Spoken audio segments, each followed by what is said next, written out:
Guys, good afternoon sa inyong lahat. It's 2 p.m. in the afternoon and so far medyo maganda pa ng panahon pero madilim ng kalangitan dito sa amin sa Sorsogon City. So ito yung mga tao natin. We are 75% done sa pagtatago ng mga manok. 75% tapos na tayo. So papakita ko sa inyo yung preparation na ginawa natin. Ayan.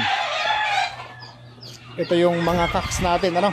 I have 52 na best of the best na selected cocks para sa mga big event next year, para sa World Slasher Cup. So ito yung talagang tinago ko na una dahil ito yung malaki ng puhunan. Ito yung malaki ng puhunan natin, 2 and 3 years old. So ito naman yung mga airborne swatters natin, mga breed stags. So nandiyan na sila, nakatago na sila. Ito naman yung mga hinahanda natin ng mga pang big event ngayong December and November ng mga labanan, mga WPC and bakbakan. Ayan. Ang iba mga nakabox. So organisado, Ayan, nakita nyo.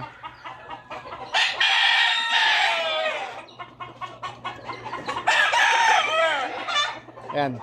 So nakahang sila, mga pasyente, para mga pasyente sa ward. Ayan. Andun may mga nakabayong. So ito yung emergency protocol natin dito, emergency protocol. So far okay naman ang mga manok, buhay naman sila, nakahang yung paa, labas ang ulo. So kumbaga konting sakripisyo, konting tiis lang para kinabukasan okay naman na sila, So 24 hours lang naman sila magtitiis or mga 12-15 hours lang sila magtitiis. So ganun lang naman. The rest of the days balik na naman sila sa cording, Ayan. So ito, pag pinatay natin ang ilaw, okay na naman ang mga manok natin, Yung sa pinatay natin ang ilaw, pag madilim na to, hindi na sila gagalaw, hindi sila mag-iingay. So tiis-tiis muna, hindi muna natin sila pakakainin ngayon. Buhay naman ang mga yun, Ang importante, safe sila. Ayan. So ito, mga naka-Mexican and everything. So itong gradas natin, ginawa muna nating temporary shelter. Ayan, ito pa.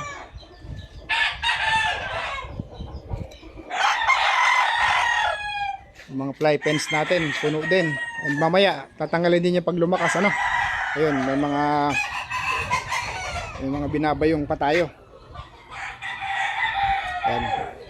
So, talagang tuloy-tuloy na to para bago dumilim, bago pa man umulan, medyo relax na mga tao natin, nakakip na lahat. So, aantabayanan na lang natin, Aantabayanan na lang natin. When the situation arises, we will act accordingly, kasi yung nasa breeding pens natin, as much as possible, hindi pa natin ginagalaw ang mga nasa breeding pen as much as possible dahil may stress lang sila, so kung hindi naman lumakas, at least hindi sila ma-stress, hindi titigil ang pangitlog nila.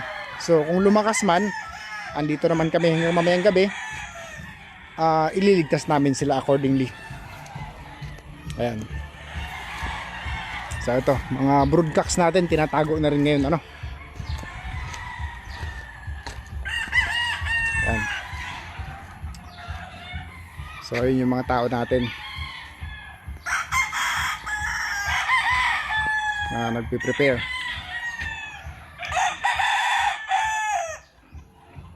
So dito tulungan talaga, tulungan sa ngayon. At emergency to, kailangan maagapan kasi ito yung hanap buhay natin, ito yung kabuhayan natin, kaya kailangan safety first. And of course, ang family natin is i-check in ko rin sa hotel, sa hotel na may 5th floor para masiguradong ligtas sila. While ako dito at mga tauhan natin, nakaantabay sa bagyo, babantayan namin. Kung sakali man na lumakas, magkatubig, magkabaha na hindi naman nangyayari dito, prepared kami, So kasama ko sila. Ayan. So ito si Agent Makoy natin. Napalaban si Agent Makoy sa buhatan. Ayan. So ganyan ang sistema natin ano.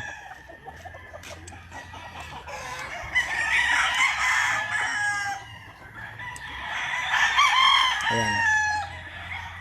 So ganoon tayo dito guys.